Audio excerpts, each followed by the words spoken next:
꿈꾸는 장학재단을 섬기고 있는 이사장 김중재입니다. 오늘 그 꿈꾸는 장학재단 학생들이 꿈 발표를 하는데 코로나19로 인하여 다 같이 모여서 축제처럼 해야 되는데 그러지 못해요. 참 아쉽습니다. 오늘 꿈꾸는 장학재단 학생들이 많은 준비를 해서 꿈을 발표할 텐데 그 꿈들이 다 이루어지기를 소망합니다. 제가 한번 상상을 해봤어요. 앞으로 여러분들이 우리가 20년 뒤에 이렇게 성공한 모습을 봤습니다. 20년 뒤에 여러분들이 우리가 모두가 보통 사람이 이루지 못한 엄청난 꿈을 이루고 대성공을 했습니다. 그런데 그때 20년 지나서 보니까 성공하니까 많은 강연을 하고 있는데 그 강연에 가서 연설을 하고 마치게 되었습니다. 근데 많은 기자들도 왔고 또 거기에 대해서 많은 사람들이 부러워하면서 질문을 합니다. 선생님은 이렇게 엄청난 꿈을 이루는데 어떤 비결이 있으면 한 가지만 말씀해 주십시오라고 질문을 합니다. 그 질문에는 그 사람은 이렇게 답변합니다. 가로 열고 땡땡땡땡 가로 닫고 이 가로를 채우십시오. 이 가로 안에 우리가 무엇을 채울 따라 가지고 그 꿈이 이루어질 거라고 또 믿고 있습니다. 근데 지금 그 꿈을 지금 그 적어놓은 것을 행하지 않고 있다면 그것을 행하면은 그 꿈들이 아마 이루어지고 20년 뒤에 전체 미래를 꿈이 다 설계되고 이루어지지 않을까 생각이 듭니다. 또한 저에게도 20년 뒤에 어떤 꿈이 이루어지고 어떤 꿈이 있을까를 생각해 보았습니다. 꿈꾸는 장학재단 이사장으로서의 그 꿈이 무엇인지 궁금하시죠? 제가 볼 때는 다니엘서 12장 3절의 성경 말씀에 이런 말씀이 있어요. 많은 사람들을 옳은 것으로 돌아오게 한 자는 별과 같이 영원토록 빛나리라. 그 꿈이 저에게 있습니다. 여러분들이 모두가 정말로 많은 사람들이 우리 장학생들이 올바른 길로 옳은 길로 돌아오게 하고 여러분들이 정말 하나님을 믿고 하나님의 꿈대로 그 꿈들이 이루어지는 소망이 여러분들의 꿈이 이루어지고 나가지고 나의 꿈도 이루어지지 않나 그런 생각을 해봤습니다. 여러분들의 꿈을 위하여 여러분들의 소망을 위하여 꿈꾸는 장학재단 이사장으로서의 축복하며 하는 기도를 할 가치로 남고 그 꿈을 위하여 기도하겠습니다. 여러분 축복합니다. 감사합니다. 꿈꾸는 장학재단 꿈장 여러분 안녕하세요. 저는 꿈꾸는 장학재단 이사 최종원입니다. 오늘 이렇게 꿈 발표의 자리를 마련해 주시고 또 여러 좋은 학생들을 함께 초청해 주신 김중재 이사님께 감사드리고 이 발표의 자리에 참석하신 여러분들을 환영하고 축복합니다. 네, 꿈꾸는 장학재단은 다음 세대 청소년들에게 꿈을 갖게 하고 또 그 꿈을 실현하는 것을 돕기 위해서 설립되었습니다. 4년 전에 설립되어서 이제 만 4돌이 되는데 그동안 좋은 학생들이 선별되고 또 그 학생들이 꿈을 이루어 나가는 과정을 함께 보게 돼서 참 기쁘고 영광으로 생각합니다. 지금 4차 산업혁명의 시대가 다가오고 있습니다. 세상이 무서운 속도로 변화하고 있는데 또 이 코로나로 인하여 우리가 또 비상 상황을 맞이하고 있고 또 사회는 점점 더 양극화되고 이원화되고 있습니다. 꿈꾸는 장학재단의 여러분들은 지금부터 어떻게 해야 할까요? 네, 3가지를 제가 제안하고 싶습니다. 첫 번째는 서로 연결돼야 합니다. 우리는 이미 이 꿈꾸는 장학재단을 통해서 여러분들은 하나로 연결이 되었습니다. 그리고 과학고, 영상고, 애고고등학교, 다음학교, 예술학교 학생들이 서로 자기의 재능을 가지고 연결되고 융합되기 시작했습니다. 우리는 이렇게 서로가 가진 이 재주를 가지고 서로 힘을 합해서 이 사회를 변화시키고 또 다른 사람에게 유익을 주는 사람들이 되어야 합니다. 앞으로 우리는 한 사람 한 사람 자기의 꿈을 이루어가는 가운데 꿈꾸는 장학재단을 통해서 서로 함께 힘을 합하여 이 사회를 변화시키는 합력하여 선을 이루는 그런 자들이 되어야 할 것입니다. 오늘 발표자들 한 사람 한 사람이 장래의 꿈을 이야기할 때 꿈꾸는 장학재단의 이사장님과 또 멘토 선생님들은 함께 이상을 보게 될 것이며 여러분들의 꿈을 꾸게 할 수 있는 또 이루어지게 할 수 있는 도우미 역할을 하게 될 것입니다. 오늘 여러분들의 발표를 기대하고 있으며 여러분들과 함께 앞으로 여러분의 꿈을 이루는데 함께 조력하도록 하겠습니다. 감사합니다. 저는 다음 학교에 재학 중인 김지일이라고 합니다. 제가 발표할 꿈의 주제는 수소전기차에 대해서인데요. 제가 이런 꿈을 가지게 된 계기는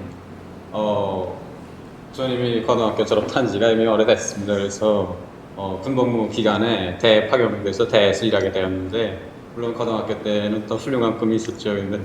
근데 대에 나가서 대에서 일하는 과정에 저는 세계를 알게 됐고, 제가 살던 그것이 얼마나 좁은 세상이었는지 말하자면 우물 안의 개구리가 우물 밖으로 뛰어나온 그런 환경을 좀 느꼈습니다. 그래서 그때 제가 가장 서서하게 마음에 와닿았던 것은, 우리 그쪽에 제가 있던 그것은 여성들이 운전하고 다니는 이런 모습이 보기 굉장히 어렵습니다. 그래서 뭐 간혹 가다가 일부 여성 한 명이라도 이렇게 이 오토바이라도 타고 다니는 여성을 보면 매우 막 호감이 가고 멋있어 보이는 그런 상황이었었는데, 때에 나가니까 많은 외국인 분들과 여성분들이 너무 운전을 능숙하게 잘 하시면서 훌륭한 자동차들을 타고 많이 다니시더라고요. 그래서 저는 그 모습을 보고 솔직히 저도 우리 어머니도 그런 모습으로 내 앞에 나타나면 얼마나 멋있을까라는 생각을 하게 됐고, 저는 이 넓은 세상에서 내가 살아야 되겠구나 이렇게 생각하고, 저는 사실 북한의 국조인이 꿈이었었는데 다시 꿈을 바꿔서 경제학을 전공해서 대에서 저는 온 가족을 데리고 대에 나서 살겠다. 북한 사실 뭐 탈북할 마음은 이미 없었고요. 사실 그런 특별한 계기가 없었으면 이쪽에 어디서 나왔을 거고요. 근데 그래서 하여튼 그 과정에 저는 이 수소차나 자동차에 대해서 많은 관심을 가지게 되었습니다. 그래서 제가 한국에 와서 참고로 말씀드린다면 꿈은 계속 바뀌더라고요. 제가 보니까 여기서도 지금 제가 이쪽에 온 지가 50개월도 좀 남짓한 기간이어서 이 꿈을 가진 계기도 얼마 되지 않았습니다. 그래서 이 꿈에 대해서 생각해 보는 과정에 또 다른 꿈을 생각하게 됐고, 꿈을 이룬 과정을 통해서 많이 꿀 수 있다는 것. 저는 그래서 한국에 와서 생각해 본 게 이렇게 꿈을 많이 꿀 수 있는 자체가 너무 행복한 일이로구나 라는 그런 마음을 가지게 되었습니다. 그래서 저는 이 대한민국의 모든 이 체계에 대해서 많은 감사의 마음을 가지고 있습니다.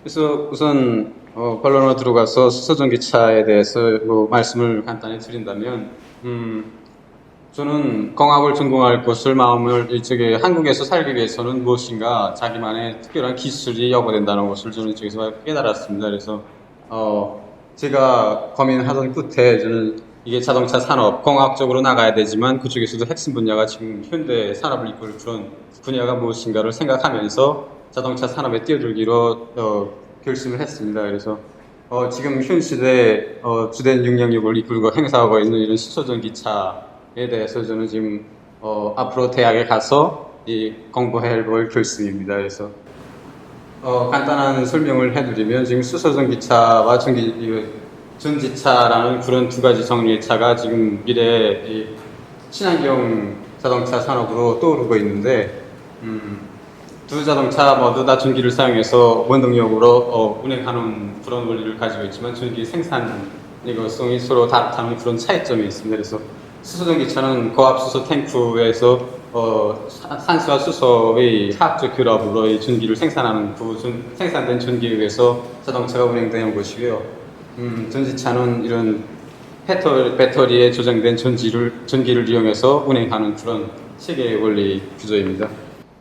그래서 이게 간단하게 써놓긴 했는데, 이전 말씀드린 것처럼 이쪽에 화면에 있는 내용은 다 말씀드렸고, 그래서 간단하게 또 첨부할 것은, 수소전기차는 지금 올라서야 될 장벽이 너무 높고, 전지차는 장벽이 그닥 지금 높지가 않아서 기존 완성체 자동차 업체가 아닌 테슬라가 바로 대표적인 신뢰라고 할 수 있습니다. 그래서 지금 현재 구글이나 바이더 같은 중고산업 업체도 자동차 이 산업에 지금 전기차 산업에 뛰어들고 있고, 다이슨과 같은 청소기계 산업업체도 이 전기차에 뛰어들어서 자동차를 만들고 있는 가정에 비해서 이 수소차는 장벽이 높기 때문에 현대차나 토요타와 같은 일부 업체밖에는 아직 이 수소차에 대해서 공급을 하지 못하고 있는 상황입니다. 그래서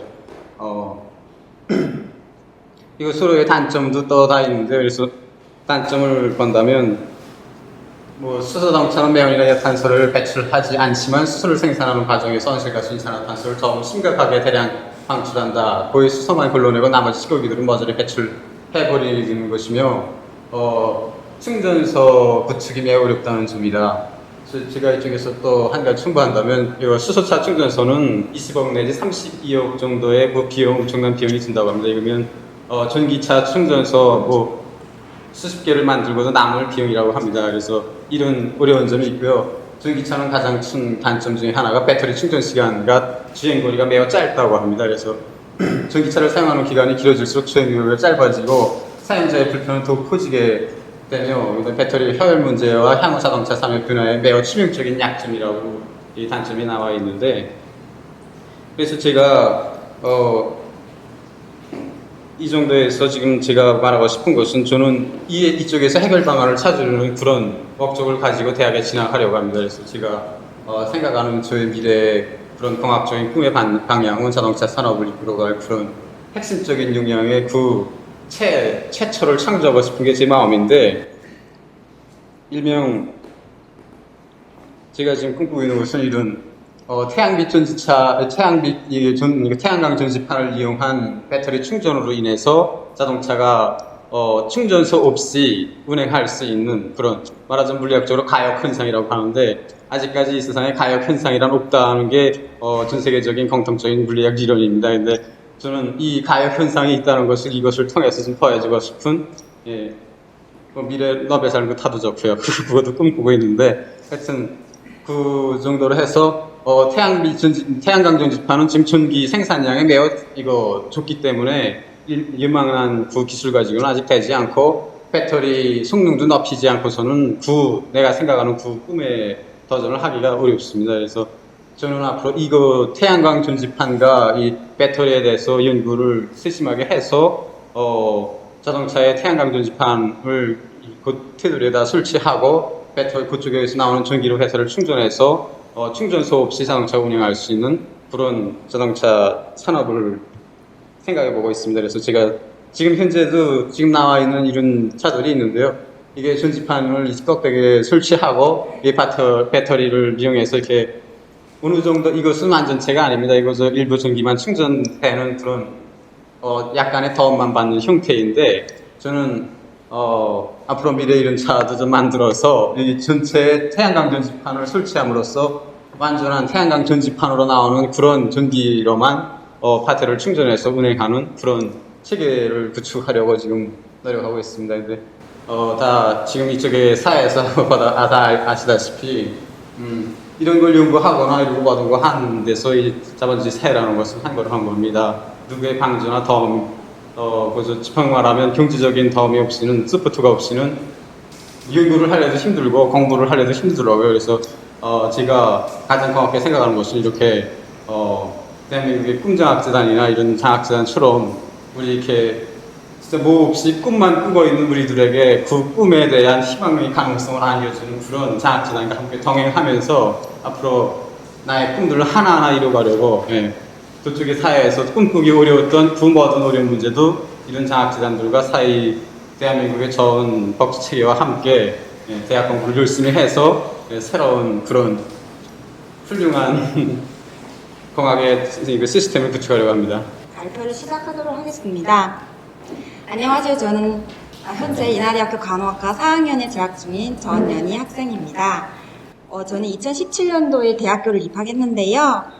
대학교 입학할 때 참 제가 현재 여기까지 올 수 있을까를 많이 고민했는데요. 그 이유 중 하나는 제가 북한을 떠나 중국을 걸쳐 한국에 도착한 지 한 1년 정도의 시간을 거쳐 이제 대학교와 입학과 준비를 했기 때문에 아는 것이 너무나도 없었어요. 너무나도 배치 상태이기 때문에 내가 대학교를 잘 마무리할 수 있다는 건 불가능하다고 생각했기 때문에 너무나도 걱정이 많았습니다.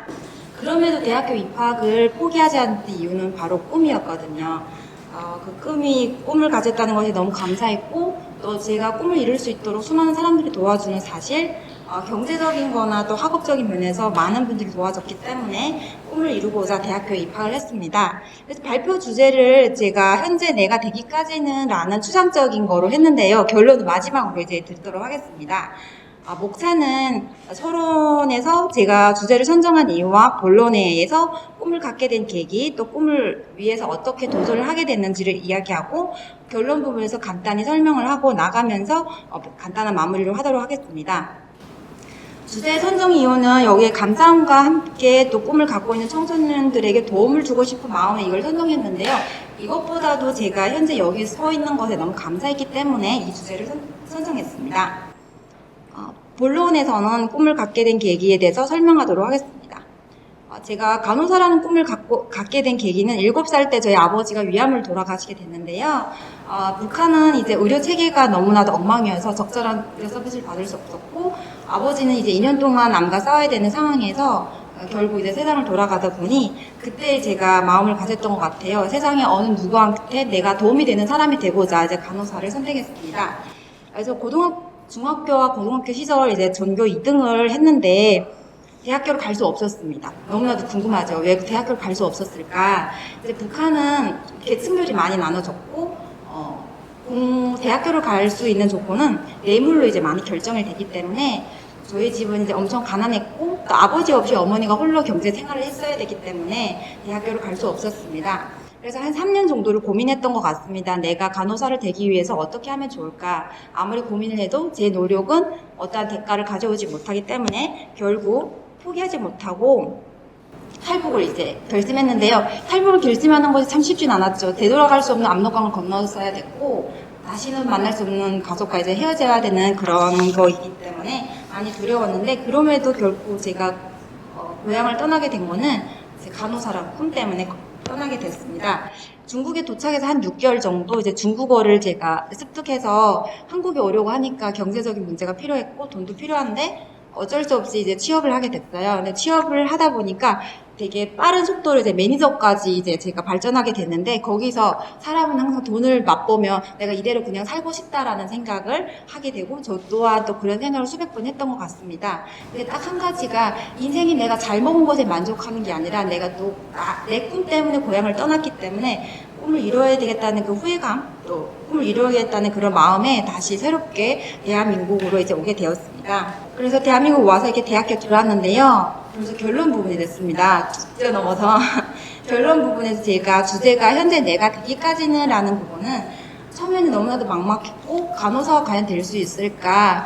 나한테는 어떤 터미널이 언제까지 마무리될까라는 고민을 했는데, 현재 제가 이렇게 성장하게 돼서 너무 감사하는 마음에 이런 되돌아보면서 현재 내가 되기까지는 수많은 사람의 도움을 받게 됐는데, 첫 번째는 이제 저를 키워주신 부모님, 또 중국을 걸쳐 제가 취업할 수 있도록 도와준 그 사장님, 또 한국을 왔을 때 제가 학업을 포기하고 싶었지만 다음학교 선생님들이 많이 도와주셨고, 경제적인 어려움으로 대학교 이제 1학년 때 그냥 그만둘까라는 생각을 했는데, 또 꿈장원 제자를 만나게 돼서 이제 경제적인 문제가 해소됨으로써 여기까지 오게 됐습니다.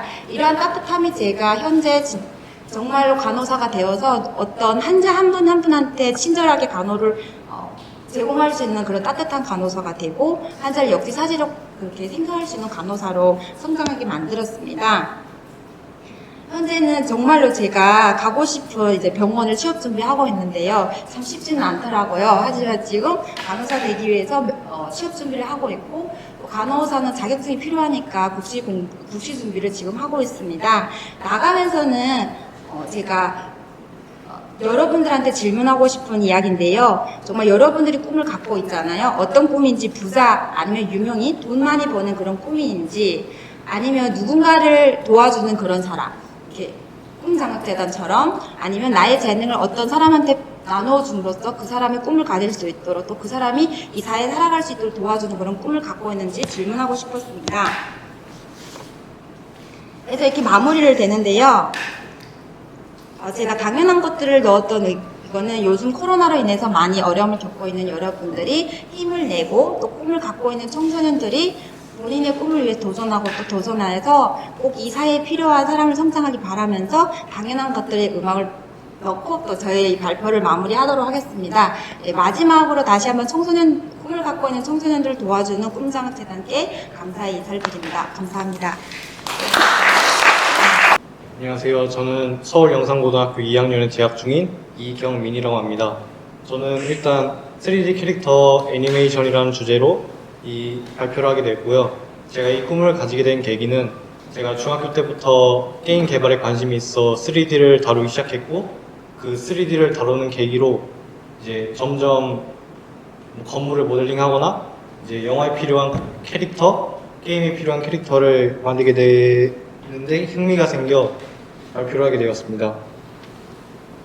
일단 첫 번째로 캐릭터를 움직이기 위한 리깅에 대해 알려드리겠습니다.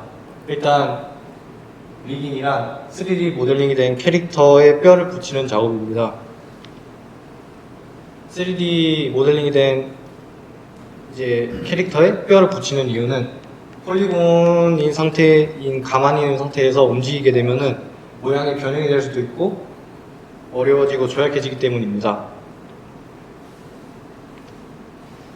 이제 리깅이 되면은 이런 식으로 뼈를 이렇게 연결하여서 움직일 수 있게 됩니다. 앞서 보시다시피 T자 모습으로 리깅을 하는 이유는 모델링을 한 번에 볼 수 있고 펴져 있는 상태에서 관절을 구부려야 포즈를 잡기 편하기 때문입니다. 그리고 리깅의 종류에 대해서 알려드렸습니다. 사람 모델링이 한정된 것이 아닌 식물이나 이제 자신이 생각하는 모든 것에 대해 리깅을 적용할 수 있고 이제 리깅을 하는 법을 알려드리겠습니다. 일단 전문적인 프로그램인 3ds Max, 마야 19D 블렌더 등 이런 걸 이용하여 직접 할 수 있지만 일반인들도 사람 형태의 모델링을 구하면 쉽게 모델링할 수 있습니다. 믹사모라는 사이트를 이용하여 쉽게 리깅하고 애니메이션을 다운받을 수 있습니다. 다만 동영상 형식의 애니메이션이 아닌 전문적인 프로그램으로 불러와야 따로 저장이 가능하다는 점이 있습니다. 먼저 어도비 계정으로 로그인을 하고 원하는 포즈를 찾아 다운로드를 하면 끝입니다. 이런 식으로 믹사모의 모습인데요. 캐릭터를 불러오면 기본적인 캐릭터가 이렇게 나오고 여기서 원하는 포즈를 찾아서 검색을 하고 이렇게 포즈를 찾아서 적용할 수 있습니다. 그리고 여기 다운로드 있는데 다운로드를 눌러서 자신이 원하는 포즈를 직접 적용할 수 있습니다. 이렇게 다운로드를 하게 되면 이런 식으로 모델링이 된 캐릭터들을 쉽게 다운로드 할 수 있습니다. 이런 식으로 게임 엔진에 적용을 하거나 영화에 적용하는 등 여러 방식으로 활용할 수 있습니다. 이상으로 서울영상고등학교 2학년에 재학 중 이경민이었습니다. 감사합니다. 안녕하세요. 저는 세종과학고등학교 2학년에 재학 중인 정예선입니다. 저의 꿈은 과학교사로 많은 사람들에게 과학을 쉽고 재밌게 알려주고 싶은 사람입니다. 저는 선함이 없는 지식은 악하고 지식이 없는 선함은 약하다라는 말을 모티브로 삼고 일을 살아가고 있습니다. 저는 과학교사를 꿈으로 꾸고 있기 때문에 오늘은 제가 연구를 하고 있는 과학에 대해서 설명해 드리도록 하겠습니다. 제 오늘 연구 주제는 아보카도와 암을 끄면 이런 주제가 나오는데요. 아보카도로 암을 무찌르자라는 주제로 저희는 발표를 하도록 하겠습니다. 현재 암은 저희 나라에서 되게 위험한 질병으로 꼽히고 있습니다. 지금 현재 암 환자 수 이 정도 되고 이거는 암 발생자 수입니다. 그래서 되게 상승세로 가고 있고 지금도 굉장히 무서워하는 질병으로 인식되고 있는데 그럼 암은 어떻게 무찌를까요? 현재 암을 무찌르는 방법은 여러 가지가 있습니다. 물리적 치료와 생물학적 치료가 있는데 물리적 치료는 수술을 통한 적출과 항암제 섭취, 방사선 치료, 레이저 치료 등 이것은 많은 세포들을 중심적으로 정상세포도 다칠 수 있는 그 치료 방법이라고 합니다. 그다음에 현재 생물학적 치료는 면역, 유전을 이용하는 방법, 그리고 저는 암세포만 이용해서 유전자와 면역 이쪽 방법처럼 생물학적 치료를 하려고 합니다. 그래서 그것을 어떻게 하느냐? 사람들은 되게 비타민 옛날에 유명했던 비타민이나 그런 프로그램들을 보면은 그 천연 물질에 되게 관심이 많아요. 그래서 저희는 그 천연 물질로 이 아보카도로 연구를 시작했습니다. 선행 연구 결과 아보카도는 암세포의 세포사멸을 유도한다고 하는데 이때 세포사멸이 무엇인지 잠깐 영상을 한번 통해서 보도록 하겠습니다.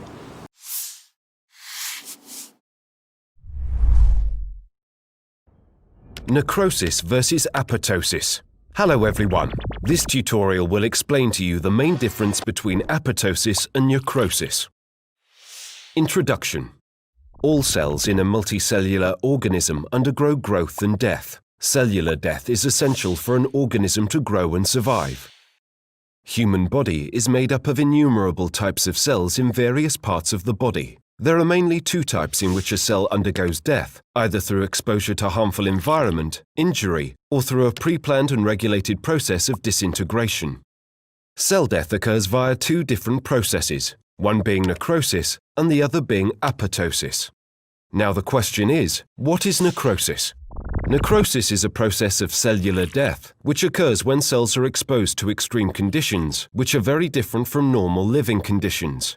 This leads to damage to the internal cellular environment and rapid cell and tissue damage. So the basic inability of the cell to maintain balance when exposed to rough conditions leads to complete discord in the cell's functioning and eventually its death. What is apoptosis? Apoptosis is a pre-planned regular process of cell death occurring in the body where the cell itself actively takes part in its own death. It occurs as part of normal cellular multiplication and turnover. So cells die naturally to maintain a balance of the cellular multiplication. Apoptosis is required for smooth functioning of the body. Most cells in the body have a shelf life. For example, red blood cells live for 120 days. At the end, they are destroyed in the body. This is a method of apoptosis. Difference in cause and presentation. Necrosis is a pathological process which is detrimental to the body. It occurs when the cells are exposed to toxins or on exposure to extreme conditions which could be anything from increased temperature, decreased oxygen levels, etc. These conditions lead to damage to the wall or membrane of the cell. An inability to maintain normal functioning in these conditions leads to an imbalance in the internal environment of the cell. This leads to inflammation and tissue damage, which leads to accumulation of cellular debris. Apoptosis is a normal, natural process which is necessary for the body as it maintains a balance in the number of cells in the body. If the cells do not die on time, it can lead to a tumor or cancer formation, which is an accumulation of unwanted cells. If cells die too fast, it can lead to conditions such as AIDS, heart disease, and liver disease. So if apoptosis does not take place as it should, there will be signs of disease. Difference in structural changes. In necrosis, there is a loss of integrity of the wall of the cell, which leads to swelling of the cell's contents as well as disintegration of small bodies of the cell. In apoptosis, there is no disintegration of the cell membrane or wall, rather there is a shrinkage of cellular contents along with clumping of the membrane. This leads to formation of condensed bodies known as apoptotic bodies. These bodies are recognized by the immune system of the body and destroyed efficiently by the immune cells. Thus, it is a well-coordinated process due to which there is no accompanying inflammatory reaction. Difference in biochemical reactions. Necrosis is a passive process which does not require energy and can occur at any point of time. This is a random event which is unregulated. Apoptosis is an active process which requires energy and occurs in an organized manner. Many enzymes and agents are required to carry out various steps of this process. Summary. Apoptosis and necrosis are variants of cell death that vary greatly in all ways except the end result.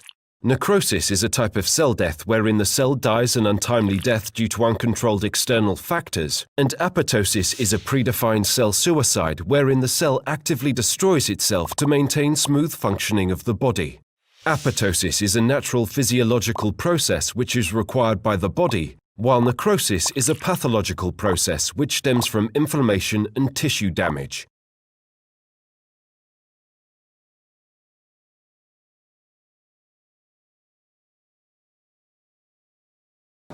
영상에서 보셨다시피 저희 연구 주제는 아보카도에서 이미 세포의 죽음을 유도한다는 결과가 얻었기 때문에 그 세포를 어떻게 암세포에 퇴적하게 해서 암세포를 유도하게 시킬 것인지, 그리고 암세포를 얼마나 죽이는 건지에 대해서 연구를 한 겁니다. 그래서 연구 주제는 PEF를 이용한 아보카도 껍질 추출물에서 세포의 자살을 유도하는 항암 효과를 확인한 겁니다. 이 PEF는 그 껍질을 추출하는 데 있어서 필요한 방법이고, 그거를 이용해서 얼마나 잘 암을 치료하는지에 대해서 연구하는 것입니다.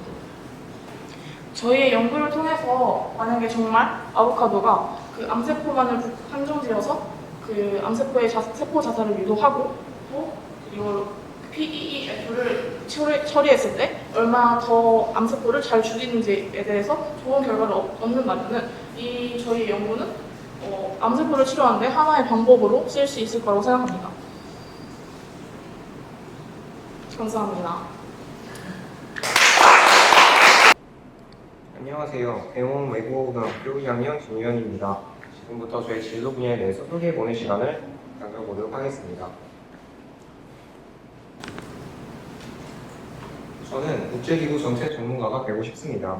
국제정책 전문가가 하는 일은 지속가능한 발전 계획을 수립하고 실행하는 것이고 직업은 국제공무원입니다.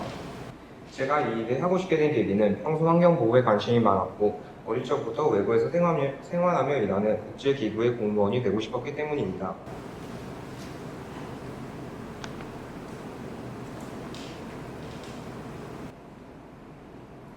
지속가능한 발전의 일에 대한 하나의 예를 들어보겠습니다. 여러분도 인류가 오랫동안 석탄으로 에너지를 만들어 사용하면서 이산화탄소 배출량이 증가하여 지구의 온난화와 환경이 파괴되어 온 것을 모두 아실 것입니다. 우리는 계속 에너지를 생산하고 경제 활동을 하면서 삶을 영위해야 하기 때문에 환경의 오염을 최소화시키는 태양광, 수력, 풍력, 연료전지와 같은 신재생 에너지를 사용하여 다음 세대에도 깨끗한 지구를 물려줄 수 있는 일을 해야 합니다. 이러한 일이 지속가능한 발전의 일을 하겠습니다.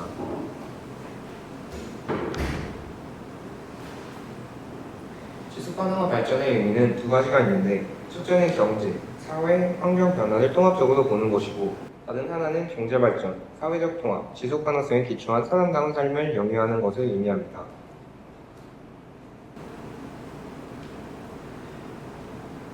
지속가능한 발전의 두 번째 의미는 PPT를 보면 설명하겠습니다. 지금 세계는 급속한 경제 성장과 과학기술의 발전으로 인해 세계는 소득 불평등, 정보 불평등, 극단적 빈곤, 분열된 사회, 성불평등, 교육 격차, 의료 혜택 부진, 기후변화 등등의 문제는 인류의 지속적인 생존을 위협하고 있습니다. 또한 지구는 인류의 무분별하고 이기적인 유익 창출로 훼손되었으며 자연의 욕설부터 생존을 유지할 인프라가 구축되어 있지 않은 가난한 나라들은 더욱 빈곤이 되어 존엄한 삶을 영위하지 못하고 있습니다. 이러한 빈곤국의 지속가능한 발전을 연구하고 실행하기 위한 정책이 필요합니다.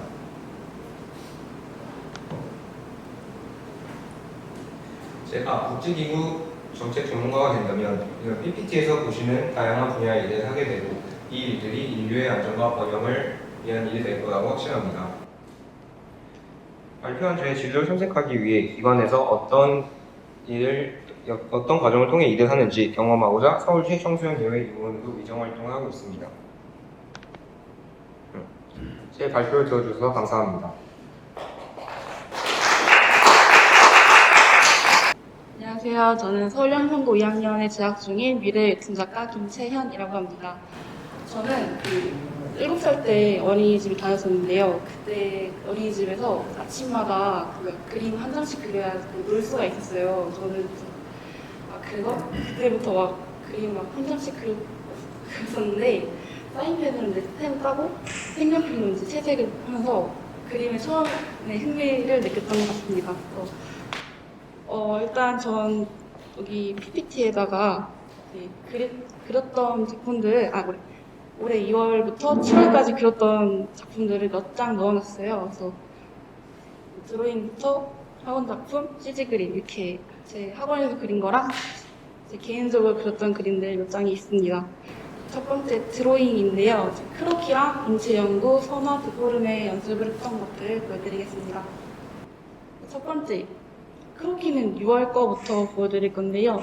3분 크로키 했던 것들, 3분에서 5분 것들, 2분, 3분, 이것도 7월부터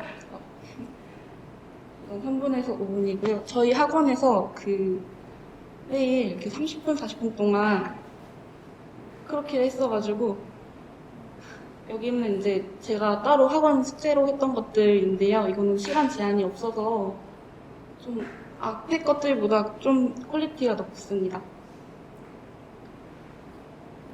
5월, 6월, 7월.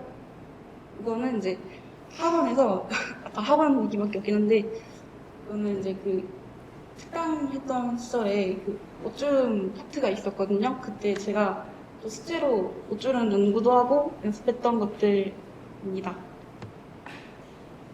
또 이것도 이제 그 원래 이제 그림체에도 실사체랑 이제 캐릭터체가 있는데 여기가 맨 왼쪽이 실사체고 저기가 이제 완전 그 캐릭터체예요. 이제 그리고 그 사이 이제 연결해주는 이 세 단계가 있는데 캐릭터체로 가면서 이제 원래 딱 극사시체는 7, 8등신이라고 하면 여기 이제 5, 6 여기는 이제 또 5, 4, 3, 2, 2K 2등신까지 가거든요. 그래서 그 부분들을 연습하려고 그렸던 것들입니다.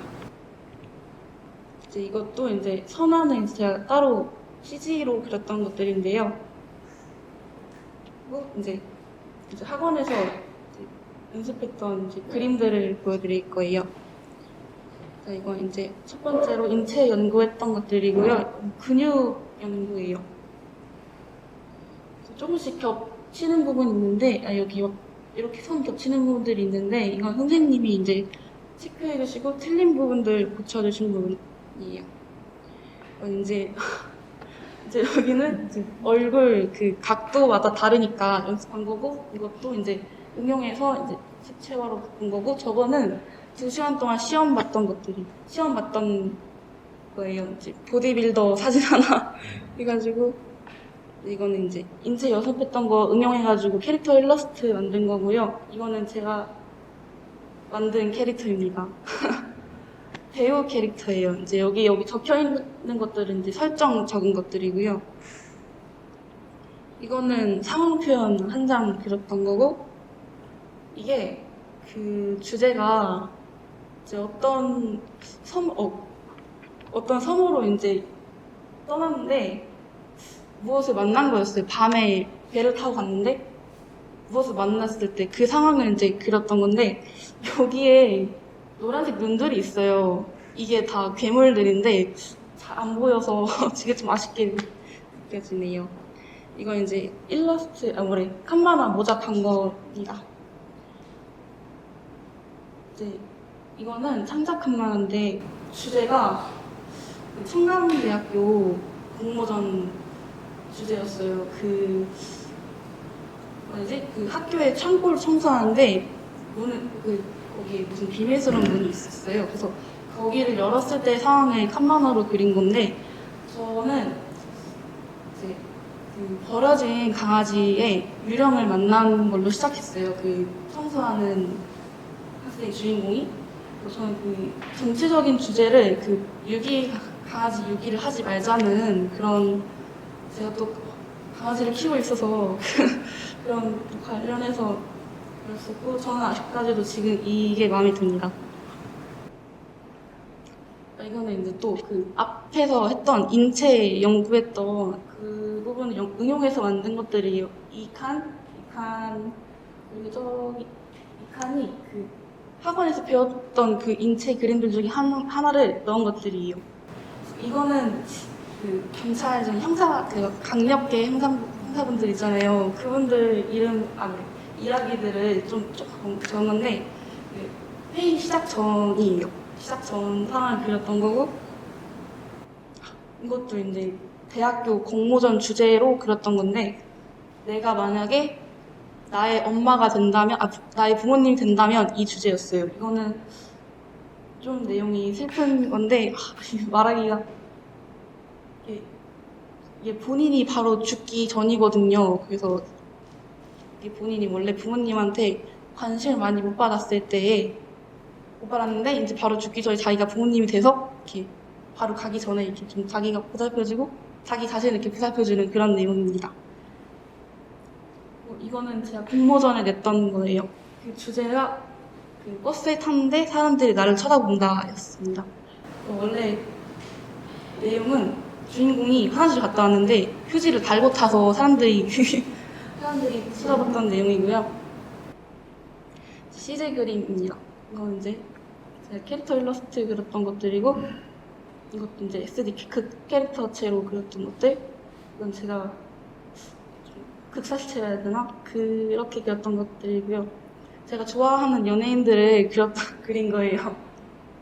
이건 이제 학원에서 진행했던 게 있었는데 웹툰입니다. 그 웹툰 60컷이랑 그 손그림으로 그리면 5장을 그리는 거였는데 저는 웹툰 작가가 꿈이라서 웹툰을 그렸어요. 이건 주제가 친구 우정에 관련된 내용입니다. 아직 완성을 못해서 난 지금 학원 진도를 맞춰야 돼가지고 지금은 저 혼자 진행하고 있고요. 그 처음 쓰는 프로그램 그 스케치업이라고 프로그램이 있는데 그거 사용해서 웹툰을 그렸더니 되게 상업 웹툰같이 나와서 기분이 좋았습니다. 이제 여기까지 서울영상고 2학년 김지연이었습니다. 감사합니다. 안녕하세요. 서울영상고등학교 2학년에 재학 중인 김동호라고 합니다. 저는 질문 드리겠습니다 라는 제목으로 여러분들에게 저의 꿈과 그리고 저의 꿈에 대한 방향성 그리고 제가 현재 꿈에 대해서 활동하고 있는 것에 대해 발표를 하려고 합니다. 발표 시작하겠습니다. 우선 제 꿈은 그래픽 아티스트입니다. 그래픽 아티스트는 그래픽 작업을 통한 여러 시각적인 요소들을 다양한 미디어 매체로 표현하는 작업을 하는 직업입니다. 현대 사회 속에서 미디어가 지금 현재 성장하는 폭이 굉장히 넓어지고 있는데요. 그러한 점과 기존의 회화를 이용한 파인아트와는 별개로 더 다양한 표현을 할 수 있다는 점에서 큰 매력을 느껴 그래픽 아티스트라는 꿈을 가지게 되었습니다. 또한 저는 그래픽 아트와 더불어 심리학에 대해서 공부를 하고 있는데요. 심리학과 예술은 굉장히 많은 연관성과 접근성을 띠고 있습니다. 예술은 곧 사람들의 심리를 자극하는 활동이기 때문에 어떻게 보면은 심리학과 예술을 접목시키면은 더욱이 사람들에게 큰 영감을 줄 수 있고 크게 작용할 수 있겠다 싶어서 저는 심리학의 예술이라는 제목을 가지고 저만의 작업을 시작하게 되었습니다. 여러 심리학적 요소 또는 심리학적 병에 대한 시각적으로 풀어내는 해소라는 개인적인 프로젝트 또한 진행하고 있고 그 중에 이제 감정에 대한 요소를 표현하는 작업을 하기도 하는데 자신의 작업은 자신만이 표현할 수 있기 때문에 오로지 저만이 할 수 있는 그러한 예술을 하고자 하고 있습니다. 또한 앞에 보이시는 이 작업물은 제가 작년 음영전이라는 학교 내에서 진행하는 전시를 기획했을 때 만들었던 작품으로서 파라노이아, 즉 편집증 혹은 저희에게 망상증이라고도 불리는 여러 정신적 질환에 대해서 시각적으로 표현한 작업물입니다. 또한 제가 하고 있는 일종의 실험이라고 할 수 있는데요. 사람들을 대상으로 저는 많은 심리 혹은 사고적인 여러 실험을 진행하고 있습니다. 명확한 결론이 나오지는 않는 질문을 던짐으로써 사람들이 그에 대한 답을 하고 그에 대한 답에서 사람들에게 생각을 하게 되는 약간의 계기를 줌으로써 저는 사람들이 명확하지 않은 질문에 각각 다른 대답을 하는 것을 목적으로 추구를 합니다. 또한 여러 외부 전시회에도 제가 참여를 하며 작가 혹은 그래픽 아티스트로서의 활동 또한 이어나가고 있는데요. 사금이라는 인스타 혹은 페이스북에서도 활동을 하고 있고 이번에 정말 좋은 기회로 외부 전시회에 참여를 하게 되어 을지로에서 평범을 주제로 평범에 대한 전시를 하기로 했습니다. 이게 그 포스터고요. 그리고 여러 외주 작업과 그래픽 아티스트로서 많은 사람들에게 사금이란 작가명으로서 활동하고 있는 저 자신을 알리고 있습니다. 이러한 저의 작업의 방향성은 제가 맨 처음에 말씀드렸던 질문 드리겠습니다 라는 제목과도 같은데요. 저는 심리학과 더불어 사람들에게 당연한 것이라는 보편적 가치에 대해서 질문을 던집니다.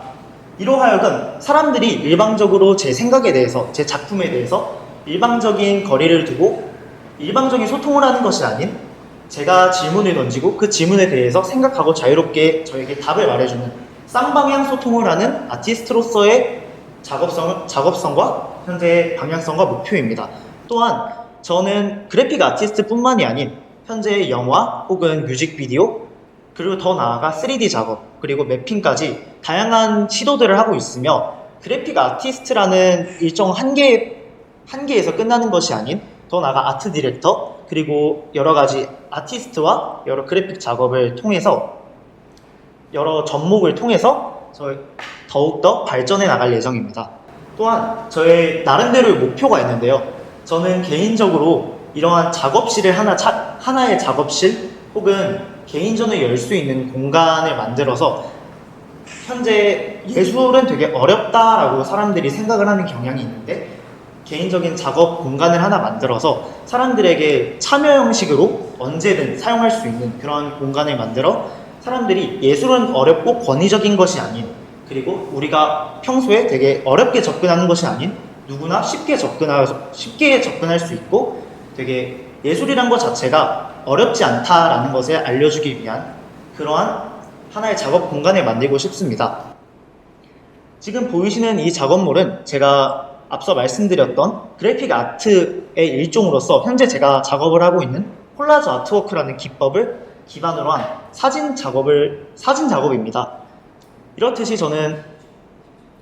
이렇듯 저는 여러 가지 방면에서 그래픽 아티스트로서 현재 활동을 하고 있는 중이고 또한 그래픽 아티스트와 더불어 사진 그리고 여러 영상 매체, 미디어 매체를 활용하여 현재 발전을 해 나가고 있습니다. 이상으로 발표 마치도록 하겠습니다. 감사합니다. 꿈에 대해서 발표하겠습니다. 저는 내가 꿈을 가지게 된 계기와 과정, 내가 생각하는 꿈이란 나의 꿈을 이루기 위한 노력 과정, 내가 좋아하는 작가, 나의 꿈을 생각하며 그린 그림, 앞으로의 꿈을 이루기 위한 각오와 다짐에 대해서 발표하겠습니다. 먼저 제가 꿈을 가지게 된 계기와 과정은 제가 그림에 처음 흥미를 느꼈을 때는 5살 때 오빠가 방학 숙제로 그림 숙제를 하는 것을 보았을 때입니다. 그때부터 그림에 흥미를 가지게 되어서 미술학원을 다녔습니다. 초등학교 2학년 때부터 미술학원을 꾸준히 다니고 미술학원을 다니면서 그림을 좋아하게 되고 소질이 있어서 미술 쪽으로 진로를 잡게 되었습니다. 그래서 미술 작가와 미술 선생님이라는 꿈을 가지게 되었습니다. 두 번째로 제가 생각하는 꿈이란 제가 상상하는 것이라고 생각합니다. 꿈은 언제든지 거창할 수 있고 언제든지 생성할 수 있습니다. 하지만 이루어보지도 않고 포기하는 것은 꿈이라고 말할 수 없다고 생각합니다. 꿈을 생각했다면 생각에서만 멈추지 않고 실현하는 것이 진짜 꿈이라고 생각합니다.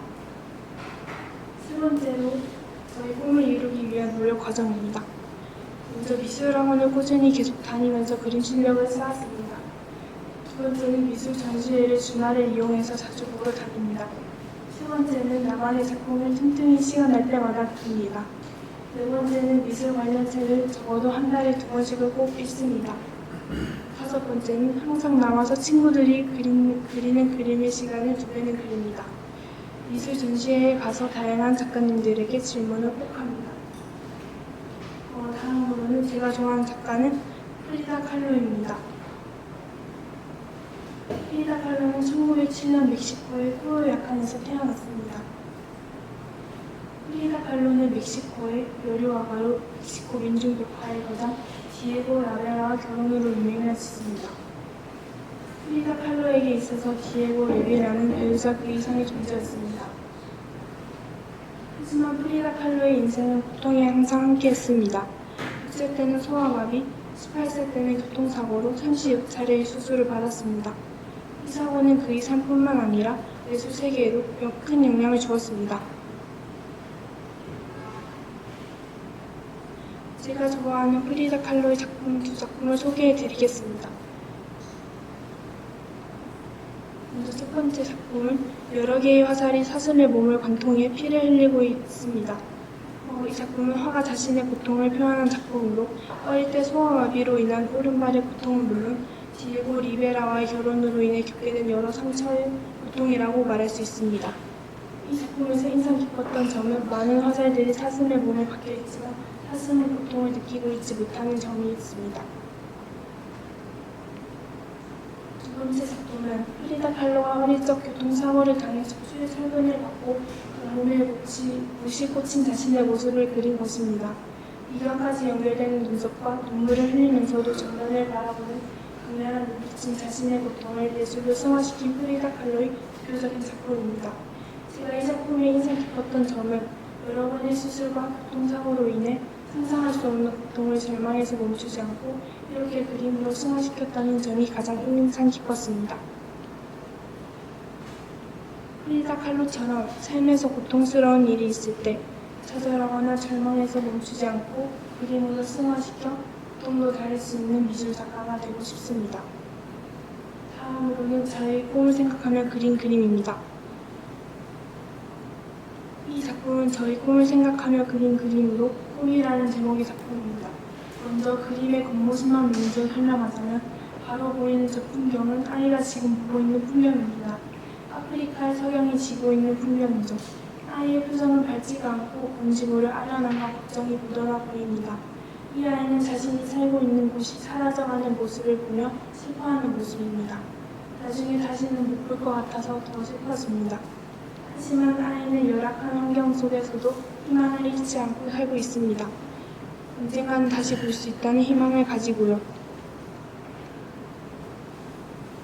이 작품의 내면적인 부분에 대해서 얘기해보면 제가 이 아이와 같은 비슷한 상황에 서 있는 것입니다. 저희 꿈을 이 아이의 꿈으로 비유해서 작품에서 설명해주고 있습니다. 즉 작품의 아이와 저는 거의 같은 동일 인물인 거죠. 저는 이 아이처럼 꿈을 가지고 있습니다. 하지만 꿈을 이루기에는 남들과는 다른 환경입니다. 그런 남들과는 다른 환경 속에서 꿈을 잃지 말고 남들과 다르게 꿈을 포기하지 않고 이룰 수 있다는 희망을 가지고 더 열심히 노력해서 꿈을 이룰 수 있다는 메시지를 가지고 있는 작품입니다. 마지막으로 앞으로의 꿈을 이루기 위한 각오와 다짐은 꾸준히 미술학원을 다니면서 실기 실력을 올릴 것입니다. 두 번째는 내신 성적을 내가 희망하는 학교에 맞출 수 있도록 올릴 것입니다. 세 번째는 미술 지식을 더 쌓을 수 있도록 다양한 경험들을 많이 해볼 것입니다. 네 번째는 다른 친구들과 항상 똑같이 하려고 하지 않을 것입니다. 다섯 번째는 그날 배운 과목은 그날 복습과 예습을 해서 내신 성적을 관리할 것입니다. 마지막으로 힘들 때가 있어도 항상 실기와 공부를 게을리하지 않을 것입니다. 감사합니다. 안녕하세요. 서울영상고등학교 2학년에 재학 중인 김민서입니다. 저는 대한민국에서 독립영화 감독으로 살아남기라는 제목으로 발표를 준비해봤어요. 이렇게 녹차를 듭니다. 일단 독립영화 감독이나 독립영화에 대해서 소개하기 전에 영화란 무엇인지에 대해서 조금 이야기를 해야 될 것 같아서 영화에 대한 정의를 가져와 봤어요. 영화의 정의를 이렇게만 보면 너무 이론적이고 딱딱하고 재미가 없어요. 이렇게 상업예술이라던가 종합예술이라던가 제7의 예술이라던가 이런 것들은 영화 관련 대학을 가서 배우는 것들인데 저희 학교에서 배우고 있긴 하지만 그래도 이거를 다른 저희 학교가 아닌 친구들이라던가 다른 사람이 봤을 땐 너무 어려우니까 그냥 대표적인 영화 3개를 가져와 봤어요. 그래서 이런 영화들을 우리는 보편적으로 영화라고 알고 있고 또 이런 영화 말고는 사람들이 잘 보지 않고 있는 게 사실이죠. 그러면 여러분들은 왜 영화를 보시나요? 좋아하는 배우가 그 영화에 나왔다던가 혹은 그냥 시간을 때우려고 영화관에 갔는데 재밌어 보여서 그 영화를 봤다던가 다양한 이유가 있겠지만 보편적으로 객관적으로 봤을 때 사람들은 영화를 재미있기 때문에 보고 있어요. 그래서 영화를 또 재미있게 만들려는 노력을 사람들은 하죠. 그래서 이런 영화들을 상업영화라고 하는데 그럼 영화가 아니라 상업영화는 또 무엇인가 라는 것을 알아보려면 이제 영화가 제작되는 과정을 조금 볼 필요가 있어요. 그래서 영화는 이렇게 한 5단계 정도로 제작이 되는데 보통 이론적으로는 가운데 3단계를 영화 제작 과정이라고 보는데 좀 폭넓게 보면은 이 5단계로 영화는 만들어져요.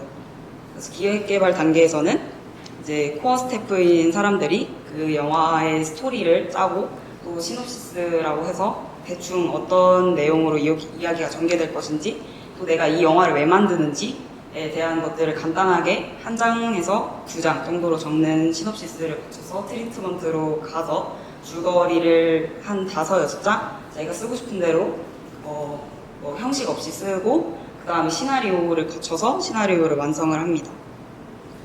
그리고 프리프로덕션에서는 이런 과정을 거쳐서 모든 준비를 프로덕션은 이제 찍는 거니까 그 전에 찍기 전에 준비를 모든 것을 다 해야 되기 때문에 이때 모든 스태프가 다 구성이 되고 그 스태프들은 각자 뭐 의상을 챙긴다던가 장비를 뭐 대여를 한다던가 이런 식으로 자기 할 일을 하고요. 또 이 단계에서는 영화가 제작되려면 어쩔 수 없이 돈이 많이 필요가 돼요. 또 영화에서는 상업 영화에서는 돈이 대자본으로 투자가 되기 때문에 투자자라던가 뭐 큰 대형 영화사랑 이제 컨택을 해서 계약을 맺게 되는데 이 단계에서 많은 영화가 무산이 됩니다. 그래서 프로덕션에서는 실제로 찍는 거 그리고 이제 제작 단계 이렇게 되고요. 포스트 프로덕션에서는 우리가 영화를 보려면 재밌게 편집된 영화를 봐야 하잖아요.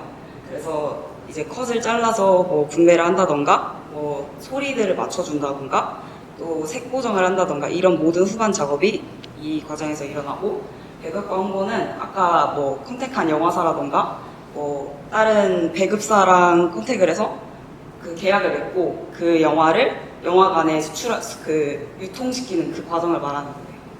그래서 이 모든 과정에서는 이제 어쩔 수 없이 투자와 뭐 자본 이런 것들과 엮여 있고 그 과정에서 영화사라든지 뭐 투자자가 어떤 스토리가 이게 마음에 안 들어요. 뭐 더 재밌게 해야 될 것 같아요. 뭐 어떤 배우를 써주세요. 라고 하면은 어쩔 수 없이 감독은 그 요구를 들어줄 수밖에 없고 또 그 과정에서 이제 관객들의 재미를 위해서 영화가 많이 수정이 되고 바뀌게 돼요. 근데 또 상업 영화라고 해서 예술이 아닌 건 아니라서 또 예술적인 부분을 아예 간과하는 것은 아니에요. 그러면 이제 독립영화에 대해서 좀 얘기를 해야 될 것 같은데 독립영화란 아까 상업영화와 완전 다르게 자본을 아예 독립시켜서 개인이 투자를 하고 개인이 제작을 하고 개인이 유통을 하는 그런 체계를 가지고 있어요. 아까 앞서 말한 그 프로세스를 따라가긴 하지만 뭐 투자자라던가 영화사라던가 이런 간섭이 많이 없는 형태예요. 그런데 이제 뭐 돈이 아예 적게 들어가는 것은 아니기 때문에 요즘에는 좀 독립영화의 스케일이 커졌다 하면은 뭐 지능기금이라든지 이런 사람들과 컨택해서 지원을 받거나 이런 경우로 가기도 하고 또 진짜 작은 영화다 하는 경우에는 이제 연출이 돈을 다 대는 그런 구조가 됩니다. 하지만 뭐 제작사라던가 투자자의 의견 개입이 없어서 감독의 가치관이라든지 개성이라든지 뭐 감독이 드러내고 싶은 의도가 잘 드러나는 영화예요.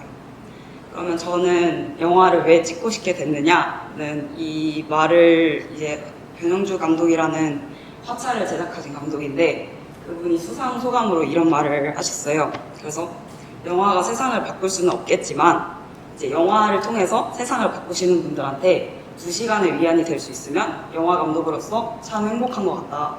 그래서 이제 그 애쓰시는 분들을 위한 영화를 만들겠다. 이런 말을 듣고 중학교 때부터 영화 감독의 꿈을 키우게 되었어요. 그런데 많은 사람들이 왜 영화 감독이면 영화 감독이지 왜 독립영화 감독이야? 라고 물어봐요. 그래서 저는 그때마다 이제 제가 영화를 찍겠다고 다짐한 순간 그리고 이제 처음에는 저도 상업 영화를 찍겠다라는 마음을 가지게 되었는데 그 한 친구가 이제 자기 동생이 지체 장애가 있는 친구가 있었는데 그 좀 재미를 위해서 그런 장애인 분들을 조금 웃기게 만들고 그 사람들의 행동을 과장해서 만들고 이런 영화를 보면서 나는 전혀 재미가 있지 않았고 너무 슬펐고 그런 이야기를 하는 거예요. 그래서 이런 거에서 벗어나서 재미를 좀 덜어내고 좀 그런 사람들을 위한 영화도 만들어야 되지 않을까? 라는 생각에 독립영화 감독을 되고 싶다고 마음먹게 되었습니다. 그래서 저가 이제 오래 이렇게 써온 시나리오나 시놉시스를 딱 모아놓은 거고 이제 영화 제작에도 들어가고 있는데 그 과정을 사진에 담기에는 조금 많이 모이지 못해서 코로나로 그래서 사진은 못 넣었고 이런 과정을 통해서 지금 영화 제작을 기획하고 있고 영화 감독의 꿈을 이루기 위해 노력하고 있습니다. 감사합니다. 오늘 그 꿈 발표회를 참여해주신 모든 분들에게 감사를 드립니다. 참 준비도 많이 하셨고 또 한 분 한 분들의 꿈이 정말로 참 그 많은 의미와 또 꿈을 또 간절히 바라는 그런 소망이 있는 발표회로 분명되고 있습니다. 또 준비하는 과정에서부터 또 발표하는 과정, 제가 오늘 이렇게 나오면서 성경 말씀 이런 말이 있더라고요. 너희 말이 내 귀에 들린 대로 내가 반드시 행하리라. 그 말이 오늘 발표하신 모든 분들이 하나님도 듣고 계신 것을 저는 깨닫게 되었어요. 그 말들이 발표하는 모든 일들이 다 이루어질 것을 믿고 이루어지리라 믿습니다. 오늘 또 총평에는 정말로 우리 모든 학생들이 발표한 꿈들이 다른 데서 볼 수 없는 그런 많은 다양한 꿈을 가지고 또 다양하게 펼쳐질 모습, 또 다양하게 노력하는 모습도 감동을 받았습니다. 우리 꿈꾸는 장학재단들이 여러분들 꿈을 위하여 기도하고 또 축복하고 그래 하도록 하겠습니다. 또 총평으로 이제 이렇게 말씀을 드렸고 오늘 시상을 해야 되는데 참 두근두근 하시죠? 예, 오늘 보니까 너무 잘해서 1등과 2등 그런 게 아니라 정말로 다 좋은 상을 드리고 싶은 마음입니다. 그래도 상을 또 정해놨기 때문에 그 발표를 하도록 하겠습니다. 먼저 그 특별상으로 우리 다음 학교에 김지일 학생과 전연희 학생이 이렇게 특별상으로 되었습니다. 박수 한번 해주세요. 와, 네. 다음으로 은상입니다. 은상은 먼저 영산고등학교의 이경민 학생, 또 세종과학고의 정예송 학생, 매운예고의 진유현 학생, 또 영산고등학교의 김채연 학생이 은상으로 됐습니다. 축하합니다. 또 다음으로 이제 금상인데, 금상은 영산고등학교의 김동호 학생, 또 울산예수고의 정채린 학생이 금상을 됐습니다. 박수 한번 해주세요. 감사합니다. 마지막 대상 누구실까요? 김민서 학생 대상으로 이렇게 되었습니다. 다시 한번 축하해 주세요. 축하합니다. 이렇게 오늘 모든 학생들이 발표를 잘했는데 정말 감사하고 여러분들이 꿈을 이룰 수 믿고 같이 기도하면서 나가도록 하겠습니다. 감사합니다. 축하합니다.